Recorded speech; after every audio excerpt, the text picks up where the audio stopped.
शास्त्रों की बात, जाने धर्म के साथ हनुमान जी सुग्रीव आदि वानरों के साथ ऋष्यमूक पर्वत की एक बहुत ऊंची चोटी पर बैठे हुए थे। उसी समय सीता जी की खोज करते हुए लक्ष्मण जी के साथ भगवान श्री रामचंद्र जी ऋष्यमूक पर्वत के पास पहुंचे। ऊंची छोटी से वानरों के राजा सुग्रीव ने उन लोगों को देखकर सोचा कि वे बाली के भेजे हुए दो योद्धा हैं, जो उसे मारने के लिए हाथ में धनुष बाण लिए चले आ रहे हैं और बहुत बलवान जान पड़ते हैं। डर से घबराकर उसने हनुमान जी से कहा, हनुमान, वह देखो, दो बहुत ही बलवान मनुष्य हाथ में धनुष बाण लिए इधर ही बढ़े चले आ रहे हैं। लगता है इन्हें बाली ने मुझे मारने के लिए भेजा है। ये मुझे ही चारों ओर खोज रहे हैं। तुम तुरंत तपस्वी के पास जाओ तथा पता लगाओ कि ये कौन है और यहां किस लिए घूम रहे हैं। अगर कोई भय की बात जान पड़े तो मुझे वहीं से संकेत कर देना। मैं तुरंत इस पर्वत को छोड़कर कहीं और भाग जाऊंगा। सुग्रीव को अत्यंत डरा हुआ और घबराया देखकर हनुमान जी तुरंत तपस्वी ब्राह्मण का रूप बनाकर भगवान श्री रामचंद्र और लक्ष्मण जी के पास जा पहुंचे। उन्होंने दोनों भाइयों को माथा झुकाकर प्रणाम करते हुए कहा, प्रभो, आप लोग कौन हैं? कहां से आए हैं? यहां की धरती बड़ी ही कठोर है। आपके पैर बहुत ही कोमल हैं। किस कारण से आप यहां घूम रहे हैं?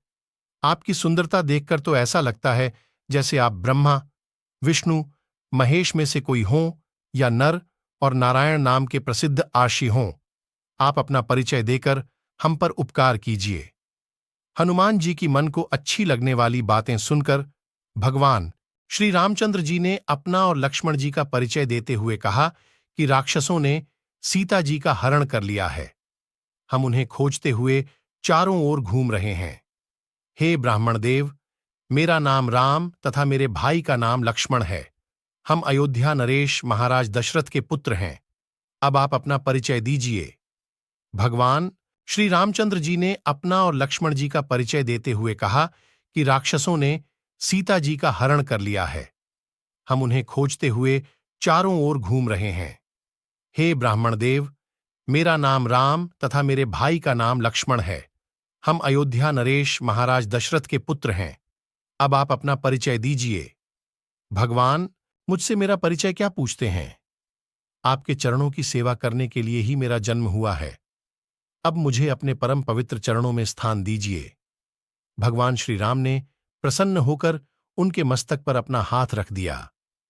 हनुमान जी ने उत्साह और प्रसन्नता से भरकर दोनों भाइयों को उठाकर कंधे पर बैठा लिया। सुग्रीव ने हनुमान जी से कहा था कि भय की कोई बात होगी तो मुझे वहीं से संकेत करना। हनुमान जी ने राम लक्ष्मण को कंधे पर बिठाया। यही सुग्रीव के लिए संकेत था कि इनसे कोई भय नहीं है। उन्हें कंधे पर बिठाए हुए ही वह सुग्रीव के पास आए। उनसे सुग्रीव का परिचय कराया। भगवान श्री राम ने सुग्रीव के दुख और कष्ट की सारी बातें जानी। उसे अपना मित्र बनाया और दुष्ट बाली को मारकर सुग्रीव को किष्किंधा का राजा बना दिया। इस प्रकार हनुमान जी की सहायता से सुग्रीव का सारा दुख दूर हो गया।